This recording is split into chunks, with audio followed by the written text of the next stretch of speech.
Good afternoon, and welcome to today's webcast brought to you by Compliance Week. I'm Matt Kelly, editor of Compliance Week, and I'll be our host today. Today we are going to be talking about optimizing employee tax credits and costs and capital and various other related issues. Before we hear from our guest, let me quickly go over for the agenda for this afternoon. We are scheduled to last for 1 hour here. I'm going to give a very brief introduction, and then we will jump right into the presentation, which is sponsored by and being led by ADP. That presentation will then be followed by a Q&A session. Your questions will be confidential and anonymous, so please don't be shy and feel free to speak up. You can ask your questions at any time using the Ask a Question function on the left-hand side of your screen. I will save those up and I will pose them to our guest at the end of their presentation. And then after the Q&A, I will wrap up this webcast. This webcast will also offer CPE credit for all listeners and attendees. Please be sure to disable the pop-up blockers in your web browser in order to access the exam. Here's how it will work, is that after this webcast is completely over and I sign off, the webcast screen will close itself and a new window will pop up automatically on your computer screen in a separate window. You can take the test there. And again, ensure that your pop-up blockers are disabled or you won't see the test. But once it is there, you can take it. If you have any trouble viewing the CPE test or if you do not receive the CPE certificate after taking it, please send an email to info@complianceweek.com to request a copy. I will also repeat these instructions at the end of the webcast, so if you missed anything just now, don't worry. Stay tuned. 1 or 2 other administrative details. At any time during the presentation, you can download the slides from the drop-down menu on the left-hand side of your screen as well. You can also hit the View Slide Full Screen button at the bottom of your screen if you want to increase the size of them. And lastly, a Help button is on the upper right-hand corner of your screen for any other assistance that you might need. So those are the details. I'll just give you a little bit more background here that this webcast is part of a series that Compliance Week launched years ago.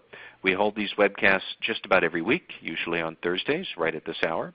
And our guests will be anybody from compliance officers and governance officers in-house at large companies to various experts on compliance and regulatory topics such as our guest speaking today. I won't read the upcoming schedule of our webcast, but if you are curious, you can visit www.complianceweek.com and look on our webcasts tab there for any details and to register. I also want to give a quick plug for our annual conference. That is Compliance Week 2015 this year. That's where we talk in person about many of the same issues that we discuss here on our webcasts. If you are interested in learning more about that, registration is open, and we have some great speakers this year, so please visit conferences.complianceweek.com to see what we're doing at the 2015 conference that is happening in Washington, D.C., May 18 to 20. And as I said, you can register now, and I hope to see you there. So those are all of the background of today, and we can get right on with our main program. Our speaker today is Lisa Robbins.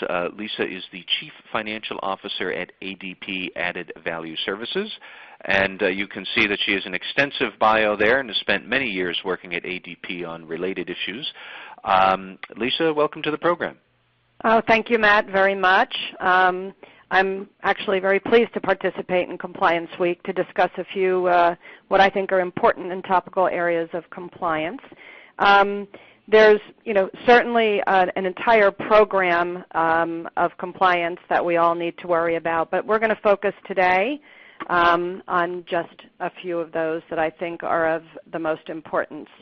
So of these 3, one of them is what I would say a compliance opportunity, which is the tax credits, and the other 2 are areas of what I call traditional compliance, which are primarily risk management based. And the third one, the Affordable Care Act, most importantly, I think is the most unknown and scary of the 3. And of course, we have employment tax, which we all deal with all the time. So the first one that I'm going to talk about is tax credits. There are more than 3,000 federal and state tax credits available out there.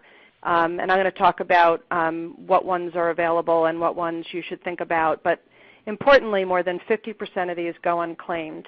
This basically means that there's about $1 billion out there in funded tax credits among states and the federal government that don't go claimed. And a lot of that reason really is that there's a lack of awareness that they even exist. There's so many of them and they're complex. But there's also a complex capture process that makes it difficult for people. If I were to show you the process just in a visual on this next page, you can see this is just an example of employment-based taxes. And if you download these, you'll be able to see if you choose to build a program, which I think is an important thing to do, there's a lot of very complex steps. But what I want to talk about briefly is the 5 types of tax credits that are out there that I think are important for you to take a look at and consider in 2015. So our first one is hiring and employment incentives. These are really the broadest category because everyone hires and employs people, and it can be leveraged by most employers. The basis of these incentives is that the types of individuals that you hire, whether they be people that are recently coming off of welfare, people that are veterans that are looking for work, people that used to be in prison.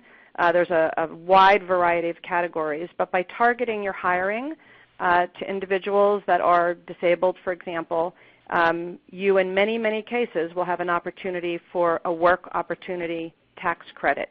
And so it is the broadest one because it allows you to really, if you are an employer hiring somebody, absolutely optimize and utilize these credits.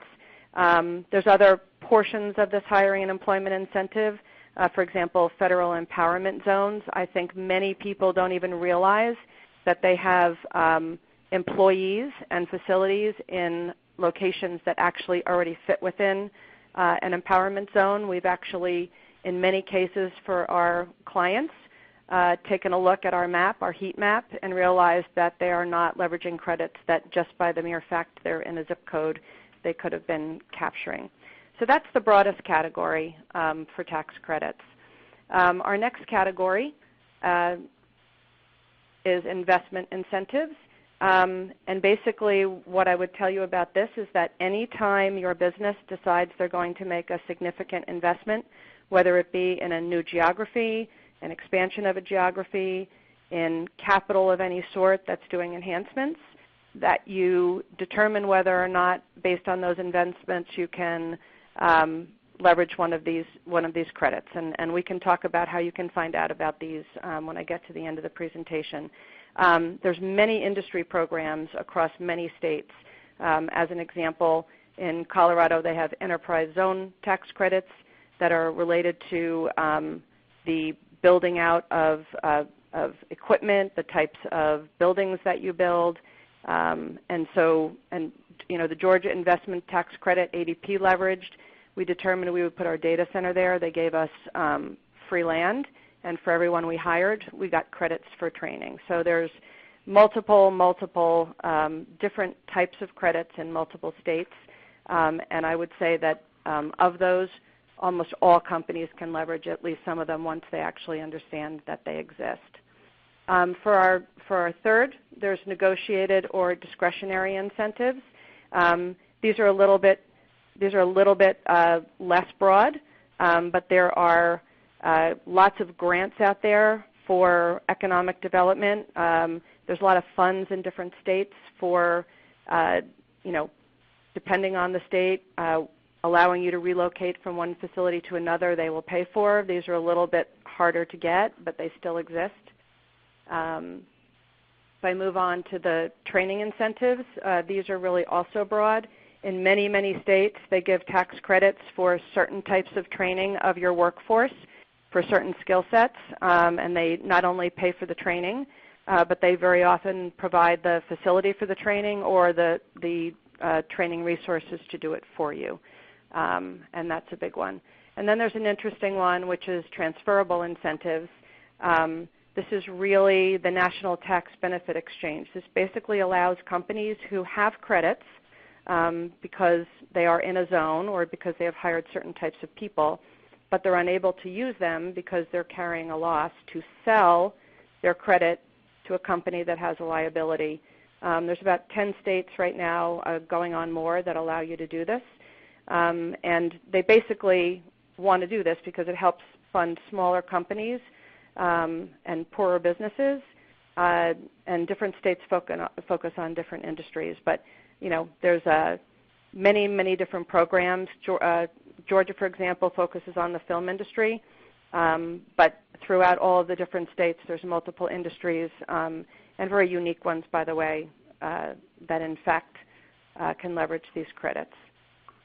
And again, there's 3,000 of them, so I only name a few. And last but not least, there are many additional incentives that are a little bit smaller programs, but that are out there: research and development credits, energy efficiency credits, disaster relief credits, and industry-specific. Many of them, and again, $1 billion worth of them funded, but not being optimized or used, mostly because people aren't aware that they exist either in their state or in the federal government or for their industry. And so I would encourage you to identify within the states and the federal government, and there's, you can research it on Google, but I can also give you a site, to see if within your specific industry or your state there are credits that look to you like credits you can optimize. I will tell you again that the hire credits and the employment credits will apply to almost everyone of every size and every industry, and it really comes down to making a conscious program to target hiring. Walmart is our largest client, and pretty much everyone they put through the hiring process is screened for one of the whether it's disabled, welfare, veteran, or whatever some of the other categories are, and it is a very significant program for them, in addition to many, many smaller and mid-sized clients of ours. So one of the more interesting and certainly newer and less clear compliance areas for everyone right now is the Affordable Health Care Act. A lot of times when we have this conversation, people think it's really a benefits issue, but the reality of it is it's a very, very broad impact across the entire organization. It impacts IT because the systems need to be able to capture data, do reporting, have a certain level of security that's required by the Affordable Health Care Act. Finance, of course, managing the fees and the penalties and doing all the certifications and the money movement. The tax area, of course. Legal, who's required to stay current on regulations and interpret the law, which is probably the hardest part of this entire program. HR, managing the employees. Payroll, calculating the periods, et cetera. So it's not just a benefits program, really. And it doesn't just affect employees. It also employers. It affects employees and the insurance industry. When you take a look at the burden of the Affordable Health Care Act, it is amazing the continuous and ongoing challenge that we have with the regulations continuing to evolve. As part of our business, of course, we read these. We read the updates every day. We are up to about 16,000 pages of legislation now, and pretty much every month another 1,000 comes out. And unfortunately, they are relatively nebulous regulations and rules that require a lot of interpretation, and then when we turn around, they're changing them. Again, while this is mostly a benefits impact, it is really the most expansive piece of social legislation that's ever been passed. Major portions of it were upheld 2 years ago by the Supreme Court, and they have ruled that it is a law and a valid law, and it is constituted as a tax. And therefore, Congress has the ability to levy taxes or penalties on our lack of compliance around this specific area. Basically, let's review the pillars of this. There's 4 basic pillars. The definitions sound pretty straightforward when I take you through them, but it's the nuances that are dangerous. The first checkpoint is applicability. This is determining whether or not you apply and are defined as a large employer. Basically, that means that you have 50 full-time employees or full-time equivalents on a 12-month calendar look back. And for small companies, that may not seem like something they need to worry about, but there are a lot of nuances around that look back and on what constitutes an hour, so that if you're somewhere in the sweet spot within the 50 range, it's something to be careful of. The second checkpoint is whether or not the second checkpoint is eligibility. This is testing to see what portion of your employees are eligible, and I'll talk about that in a few minutes. You have to offer 70% of full-time employees independence in 2015 and 95% in 2016. So there's a great deal of nuance in what those numbers are, and we'll talk about that a little bit more. If I go to eligibility, which is really once you've determined that you are or are not a large employer for 50, the data requirements include time worked, paid time off, and lots of specific leaves of absences data.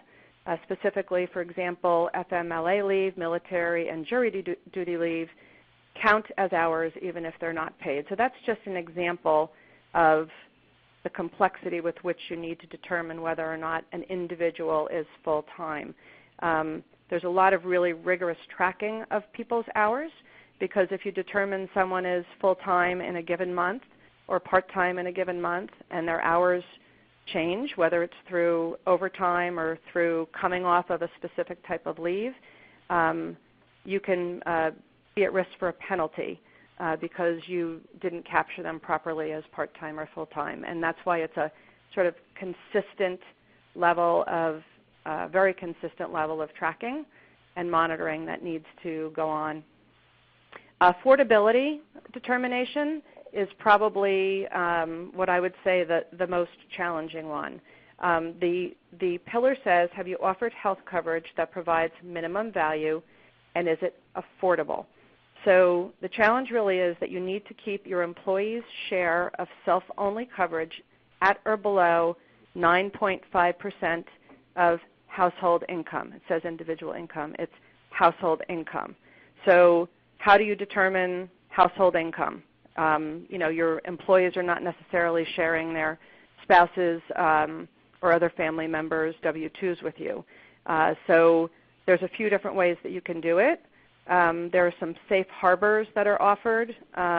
So rather than actually going by individual to determine what their household income is, you can pick a safe harbor.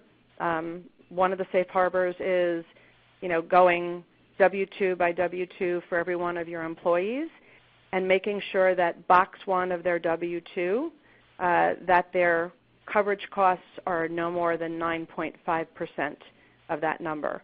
Another safe harbor, there's 3 of them, is that you take your lowest paid employee and their lowest rate of pay, and as long as everyone's coverage is 9.5% or less of that, you're pretty much safe that you won't get a penalty. And then the third one is 9.5% of federal poverty level, which in 2014 was $11,670, but you can always just look up what that is on the internet.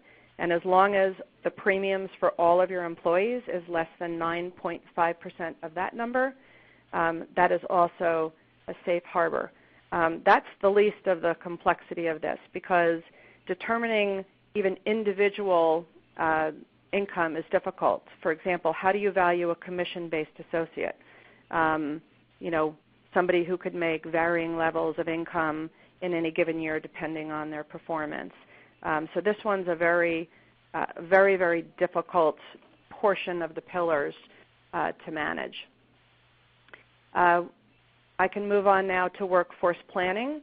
This is really not so much a pillar of ACA in terms of a requirement, but it is in fact something that you will be required to do in order to meet the challenges, right? You need to track, monitor, adjust hours, and ultimately report in very, very significant detail the hours of service of your employees, the mix of full-time and part-timers, many specifics about their labor. So this is really where, what I say to people, a workforce planning strategy comes in. Companies need to not only look at their current point-in-time labor and whether they're part-time or full-time, but should be doing, prospective, I would say 18-month to 24-month workforce planning. Some people or some industries have peaks and valleys, retail, for example, or certain types of businesses that are seasonal, and there are no specific reliefs for businesses that have those situations. There are businesses that are very highly commission-based also, for example. So for workforce planning, you really need to look out across a horizon at the number of employees that you need to meet the needs of your business, and either manage the hours that they work by utilizing additional part-timers, for example, or by managing the hours and overtime. But there comes a very significant penalty if you are paying only a portion of your employees who are part-time, full-time, if you are offering coverage, and then you have a spike where some number of those people go over. It can be as much as $2,500 per person. So workforce planning, to me, is the biggest controllable factor of the Affordable Health Care Act, which is really ensuring that you understand and very rigorously manage the people that you employ, the hours that they work, and ensuring that when you know there's going to be things that happen in your business that could change that dynamic, that you manage through it and avoid the significant penalties. So that's the strategic part. What I think is the most burdensome part of the Affordable Health Care Act is regulatory management. Basically, this is the requirement that all of the other pillars, the applicability, the affordability, the eligibility, that you are tracking and ensuring with transparency and reporting to many, many places that you are doing everything that you need to do in order to comply. So, there's notifications to exchanges, there's notifications to the IRS, there's certified coverage notifications, annual health care coverage reporting, quarterly W-2s including benefit data, penalty assessment and reconciliation, penalty remittance, analytics and reporting that are required that are exhaustive in terms of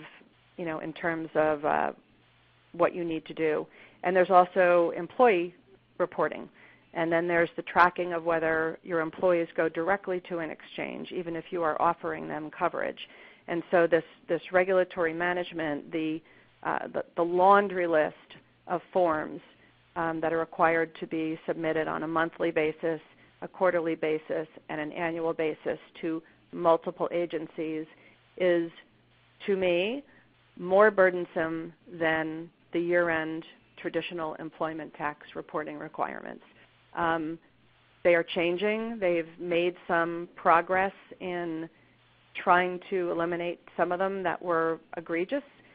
But at the end, the number of reports that every single company that meets the eligibility threshold has to do are probably, in my entire 31-year career in compliance, the most burdensome I've ever seen.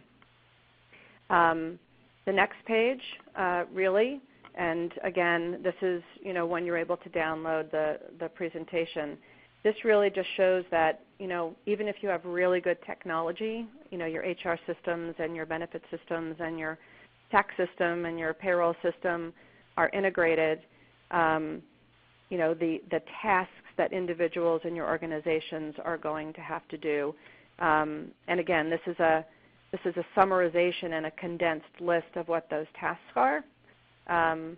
But at the end of the day, it really warrants structuring and creating in your organization a process and a process structure that sort of aligns to these columns, and then underneath each of these boxes, putting process and structure in place. Because the most important thing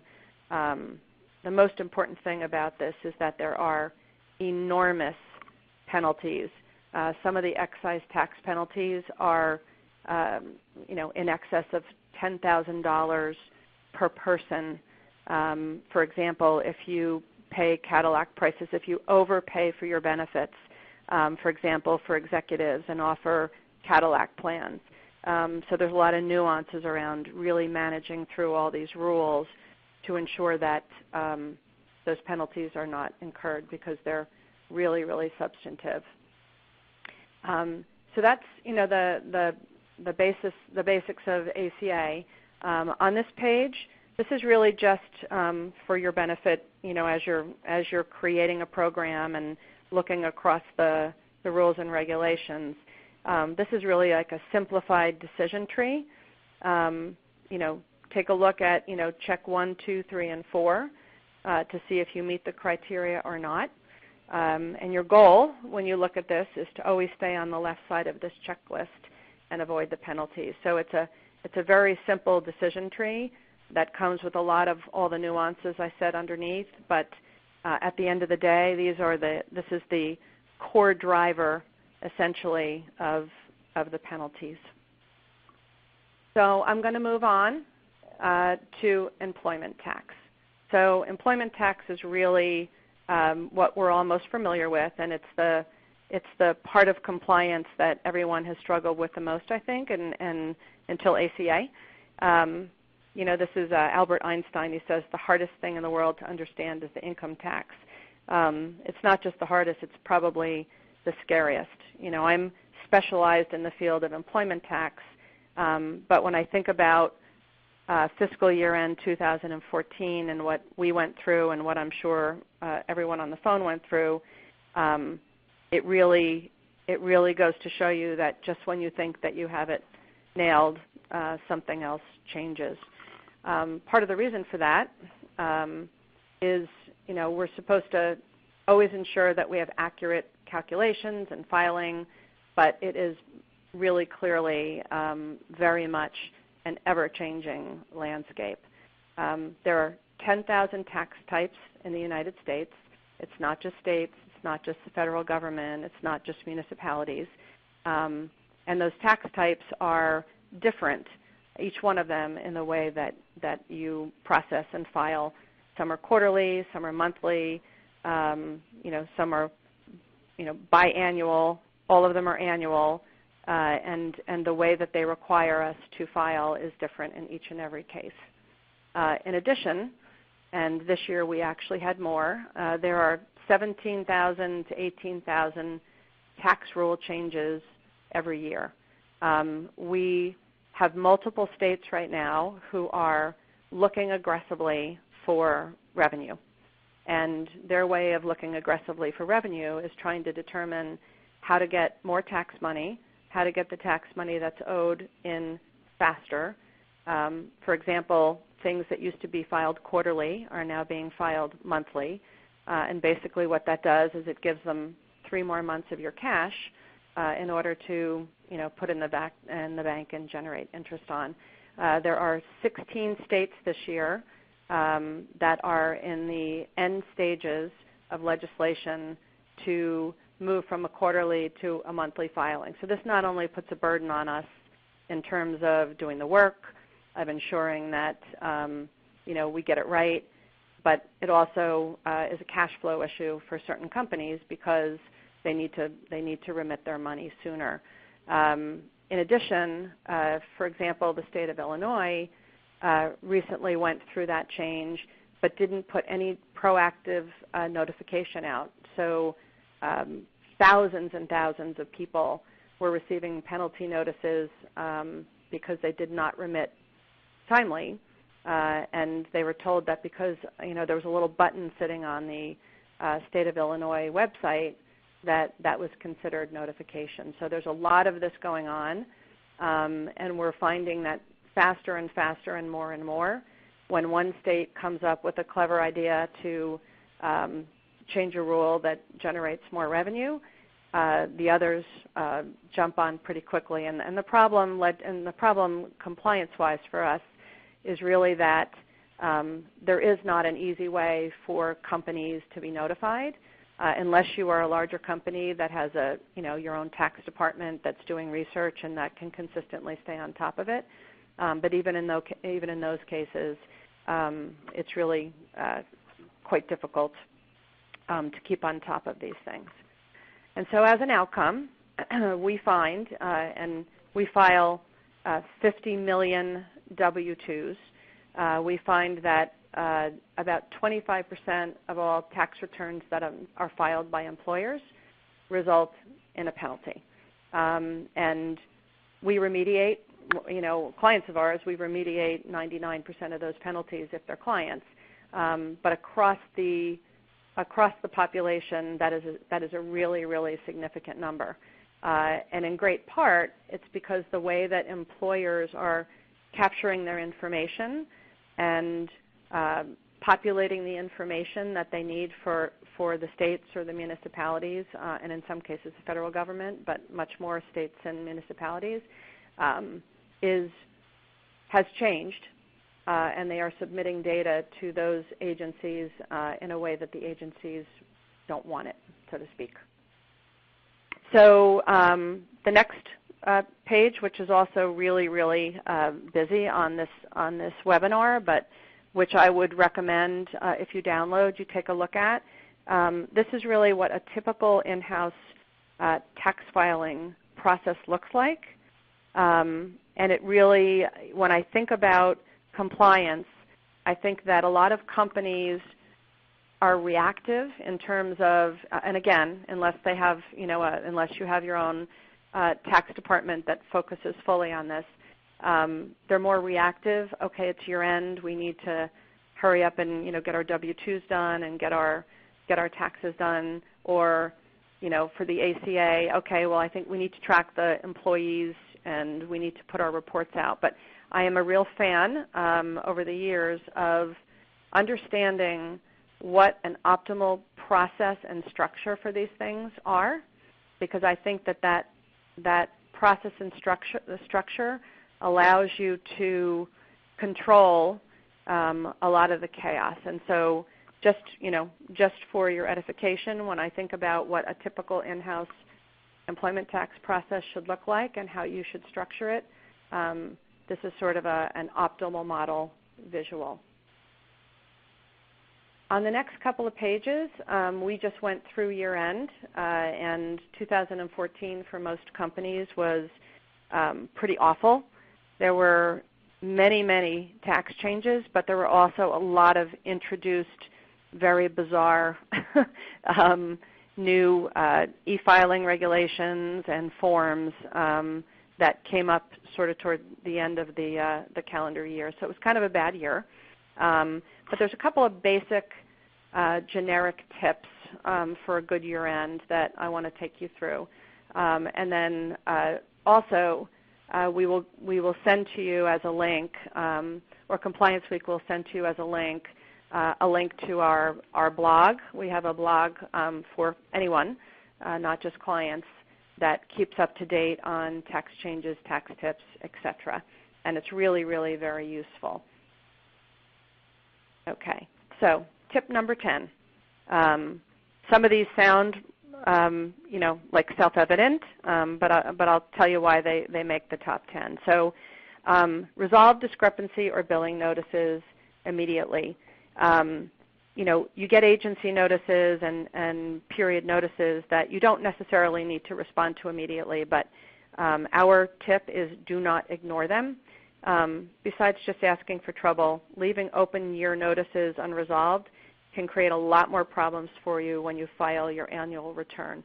So even if you are resolving them before the annual return, you know that the government and the agencies are not always on top of things. And so always resolve notices immediately. And I'd also include that you shouldn't ignore unresolved e-file rejects as well. These create a lot of problems when you go to file your annuals. So that's a basic one, but it's one that we reiterate to our clients all the time when we do our year-end seminars. Another one that sounds self-evident is file your amendments immediately. If you have adjustments to make for your current year taxes, make sure you file those in plenty of time for the agency to post them before your return. Don't wait till the end of the year and take a chance on how quickly an agency can do them, because many people find that they believe that they have gotten their adjustments and amendments done, but because they did them so close to the end of the year, they weren't actually posted, and they wind up having all kinds of problems having to navigate through that. So that is a pretty simple one. I'm sorry I didn't change the screen. That is a pretty simple one, but one that's also important. This sounds self-evident. Use valid account numbers. As you've probably been seeing, agencies don't have the tolerance for applied fors. They've automated a lot of their systems to increase efficiency, and they don't want to manually handle returns that are outside of their automated systems. Unfortunately, getting a registration number isn't the time-consuming process it used to be in a lot of states. So make sure you are using, or your service provider is using, valid account numbers only. And a lot of people, believe it or not, get rejects because they are, in fact, not. Okay, number 7 of our top 10 is balance your quarterly to annual figures. Whether it's your 941 and your W-2s or any quarter to annual returns, make sure your totals for the year end add up to what you reported each quarter. And many, many, many people do not do this. So you file your quarterly returns and you do your annual return, just taking a simple tape total to make sure that those 4 add up can save you a world of hurt. And it's, like I said, it seems self-evident, but this is one of the things that we see very, very frequently that creates issues for clients and prospects that we talk to. Number 6 is review the figures within your return, and don't have negative figures for income tax. So don't neglect the numbers in the return, and watch for negatives in data fields that shouldn't have them here. There are causes of discrepancies. Negative figures for federal income tax is significant in terms of people putting it on there. Negative figures for Medicare or positive earned income credit. Negative third-party sick pay. So just a little time to review the numbers will save you notices and possibly penalties later. Remediate those issues before you submit them in a return. Number 5, what to do. What to do if you get a notice. Request a hold on the account. Number 1, you want to make sure that you do that immediately. 941 notices, self-identify your list, initiate the amendments immediately. Very, very important, though, the number 1 is to request a hold on account immediately, and that will save you a lot of problems. Number 4, help employees get notices also. Help employees with their notices. So I'm sure you don't want employees in your office because of problems they've had filing their 1040. So if you issue any end-of-year wage statements, make sure that you provide them to the employees with the details on them, just like you would do with employer notices. Advise them to have a hold placed on their account if they have any issues. And again, putting holds on account is one of the probably best things that you can do in terms of stopping the process so that you can figure out what's going on. If e-filing, double check your identification numbers, your frequency numbers, and your federal identification numbers. Very, very important. Number 2, with the 940, ensure that the UI taxable wages are never less than the FUTA taxable wages. With all the moving parts with FUTA, it's even more important to make sure you don't lose any of your tentative credits because of taxable wage problems between your UI and your FUTA. And again, some of these seem like they're small tips, but to us, within our experience, they're the ones that seem to create the highest level of anxiety. And last but not least, and this, believe it or not, is the most common cause of rejects. The most common cause of rejects and errors is check your Social Security number accuracy. To aid with the posting of W-2 filing and employment wage reporting, all employees have to have a valid Social Security number and name format. And name format is critical. If the name format is wrong or the Social Security number is wrong, it will be a reject. One way to keep from having this problem is to use the Social Security Administration's Social Security number verification system with every new hire that you have. It will ensure you have good active number, and it also matches the convention of the name. And again, check the Social Security number sounds, like of course, but again, it is clearly the most common cause of rejects and errors within our experience. So those are really based on, our year's worth of year-end, the things that over and over again create problems. I'm just going to talk about a couple things in terms of managing risk overall that I think really are the best practices, right? So, take a proactive approach. I mean, when I think about those couple of pages within the discussion that talk about the process and the org structure, compliance is extremely complicated, and it shouldn't be reactive. It shouldn't be that we're just reacting to avoiding a penalty or reactive to a change. It really should be, especially for any company over 50 employees. It really is much easier to manage and to avoid penalties, but also to avoid overburden of effort if you can create a strategic organization structure that takes all the processes and steps for your employment tax management, your health care management, if you have a tax credit program, optimizing a tax credit program, and then very importantly, using systems. So aligning systems and using it efficiently is really important for all compliance, but it is particularly important for the Affordable Health Care Act.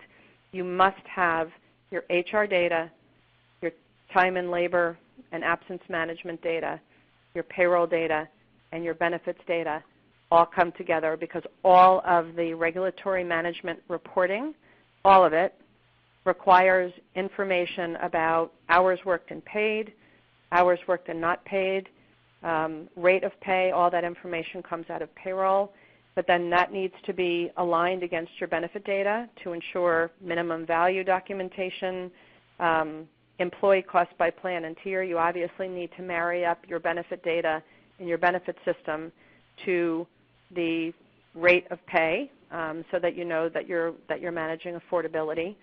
And then your HR systems, there's a lot of nuances around this act, around whether you have union status, for example, date of birth, whether or not you have status as a disabled individual or a veteran. And so that data, of course, needs to be married up with those other systems. And then your time system, I mean, you really need to know things like jury duty, FMLA, mandated leave. So, all of the data elements that are tracked in your HR system, your time system, your payroll system, and your benefit system, you need to ensure, and you need to go through your systems, by the way, and make sure that the way you're capturing the data, which you probably aren't in some cases, is being captured discreetly enough in terms of the level of data and the information that you need to provide. For example, jury duty. Many people may or may not discreetly call it jury duty. Certain types of leaves, may all be captured as a leave, when in fact certain types of leaves count, even if they're paid or unpaid, towards whether or not you're a full-time employee, and others don't. So the really leveraging your systems, taking all your technology, crawling through the technology with someone who understands the healthcare reform requirements and ensuring that if you're not already capturing those levels of details, that you are in fact going through your systems and your processes, for example, your HR processes, to ensure that you start putting the data in the way that you can. 2015 and 16 penalties are being assessed for certain portions of the Act, but 2017 and then egregiously in 2018 is when the very heavy and significant penalties will start to come in if you haven't prepared. And so this is really a preparation discussion around ensuring that you don't get caught flat-footed 18 months from now when you're required through regulatory management to start reporting on some things that you don't have the ability to capture because you weren't capturing them within your system. So taking a real look at the technology and making sure it can talk to each other. Part of the issue also for many people, and I'm sure many on the phone, but many companies don't have one source of truth around these systems. They sometimes outsource, for example, to ADP or to one of our competitors. They may be an in-house processor in terms of things like payroll, but they may outsource their talent or their time solution or their benefit solution to another provider. That makes it a little bit harder because you need to go out to your providers and ensure, benefits providers in particular, and ensure that they have modified their solutions and their systems on behalf of you in a way that captures the data that you need. And then, leveraging outside tools and expertise, of course, partnering with the right people around compliance, or partnering with the right providers of services, whether it be HR or benefits, and ensuring that any partners that you have for any of your tools, any of your systems, any of your data can tell you that they are in fact ACA compliant, and that they are in fact modifying their systems in order to provide you with the information that you need. So I would love to also give you some information which perhaps we can also put on a link, but we have a subscription which is free to all, ADP's Eye on Washington Regulatory Alerts. It's www.adp.com/eyeonwashington, and it has consistent updates, regulatory alerts that you can review. And then there's also an ACA frequently asked question list, which we consistently update on a very regular basis as we read through these 13,000 pages and cull through them and interpret them at www.adp.com/ACAFAQS. And both of these are really, really good sources of information, but they are also extremely timely and consistently updated sources of information because it's our business. And so please feel free to look at those whenever you would like. And as well, we will provide Compliance Week with a link for employment tax best practices. And those are also, it's a blog, it's consistently updated based on new facts and new information that come along. So thank you, and I will turn it back to Matt, I believe. Yes. Hello, Lisa. Thank you very much. Okay. So again, everybody, we've been listening to Lisa Robbins. She is the Chief Financial Officer at ADP Added Value Services. And Lisa has covered a lot of ground. So first off, if you all would like a copy of the slides that she just presented, you can download that from the drop-down menu on the bottom left-hand side of your screen. We do have a few minutes set aside for questions here, and Lisa, I will throw these out to you in no particular order. One person had written in here, how many tax incentive programs are out there, and how would you approach identifying the best ones for your business? Which sounds to me a lot like somebody asking almost for a risk ranking of what tax credits to go and are worth the effort and which ones aren't. But how would you advise somebody to get started? So there are about, it's a good question, there are about 3,000, a little bit more than 3,000 programs out there. They are very many of them are state-based. So it depends on the states you're doing business in. Several are federal that cover everyone, and then there are some unique ones that are more sort of government funds, not so much state or federal. So what I would recommend is I would say that in almost all cases, the WOTC, the work program, the federal work program WOTC, yep. Should apply to almost anybody that is in a hiring mode. So if you are hiring, it's irrelevant of where you are. The profile of the individuals that you hire can generate pretty significant per person tax credits. So again, if you hire veterans, if you hire someone who is disabled in multiple forms, if you hire someone who has previously been on welfare, so getting them back on their feet, there's a number of profiles in the welfare tax incentive programs. The quickest way to get a very generic understanding of that is you can just Google it. It's a WOTC program. It's renewed each year. They add, they add all kinds of profiles in. There's an American Indian program. The veteran and wounded warrior programs are new this year, and so it's a relatively long list of profiles of individuals. If you are hiring, even if it's not significant, but if you are hiring and you are able to hire under that profile, you should be able to, clearly participate in the program. The other one is really understanding geography. So I will tell you a story. We had a prospect, and we had this heat map, so we know where all of the empowerment zones are. They were literally building a manufacturing building in a county out in, I think it was in Colorado. And when we looked at the map, they were building the building, and about a third of the building fell into an empowerment zone, and the rest of it didn't. And we were able to go lobby to get them the credit for the entire building.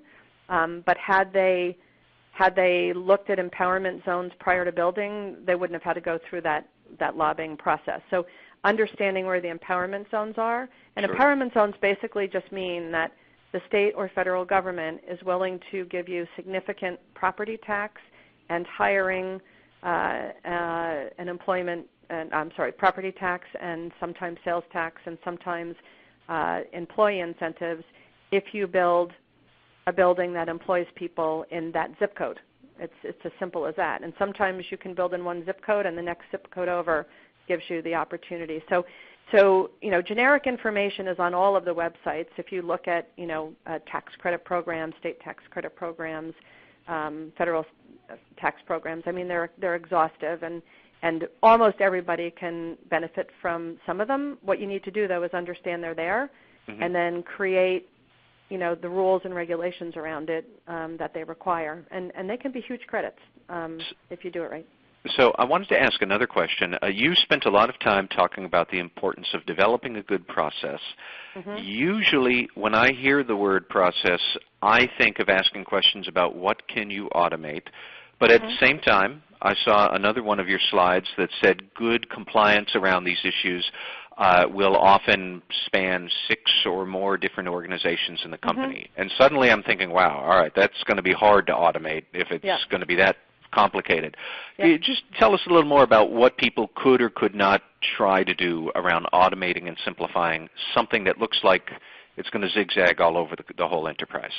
Yeah, well, I think the biggest thing is understanding deeply what it is that you're required to do. So for ACA, for example, or for employment tax.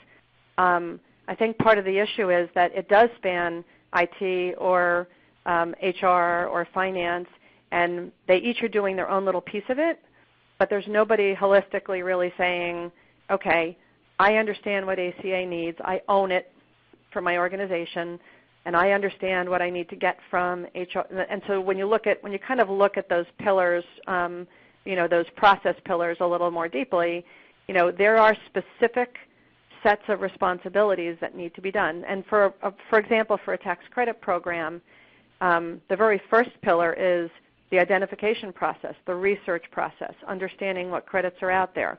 Are there any of those credits that could apply to us? And then from there, okay, now we have to structure, if we want to do an employment WOTC program, that means we have to tell HR that every time you screen somebody for hire, these are the questions you need to ask. Mm-hmm. And this is right. And so it's really about building that process and building that optimized way of doing it with a comprehensive understanding of what you're trying to achieve. And then that makes the crossing of the different boundaries easier to manage. Of course, having a beautiful integrated system is always the best thing, but most people don't have the benefit of that. So it's really make sure that when you build it, you don't do it in these little silos so everybody's doing pieces, but that somebody understands the whole holistic process, mm-hmm. and put it down on paper and have everybody in the process understand the whole process. All right. Well, actually, Lisa, we are just about out of time here, so I will say for those of you who did not have your questions answered, we know those questions, and ADP will be able to follow up with you by email to get them answered. But, Lisa, this has been a great presentation. You covered a ton of ground for us, so thank you very much. We really appreciate the time. Okay. Thank you very much. Again, everybody, that was Lisa Robbins, Chief Financial Officer at ADP's Value Added Services Division, and we thank her for her time, and thank you to ADP for making this webcast possible. This webcast has been recorded, and it will be available in the next hour or so online on the Compliance Week archives.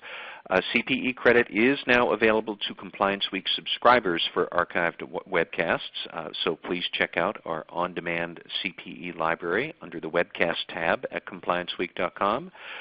For everybody who is listening right now live, this is also eligible for CPE credit immediately after my presentation here. Please wait until I wrap up, and then disable the pop-up blockers in the web browser you're using so you can access the exam. I'll say farewell, the webcast will close automatically, and the final exam will present itself in a new window on your computer screen that you can take. If you have any trouble viewing the CPE test or receiving the CPE certificate, please send an email to info@complianceweek.com to request a copy. We will get one out to you. And one more time, if you enjoyed this presentation and are interested in learning more about Compliance Week topics like this, we talk about a whole lot of them at our annual conference in Washington, D.C., May 18 to 20. Please check out the conference.complianceweek.com tab on our website to learn more about our 2015 annual conference, and I do hope that I can see you there. I am Matt Kelly, editor of Compliance Week. That concludes this webcast today. Thank you all for joining us, and goodbye.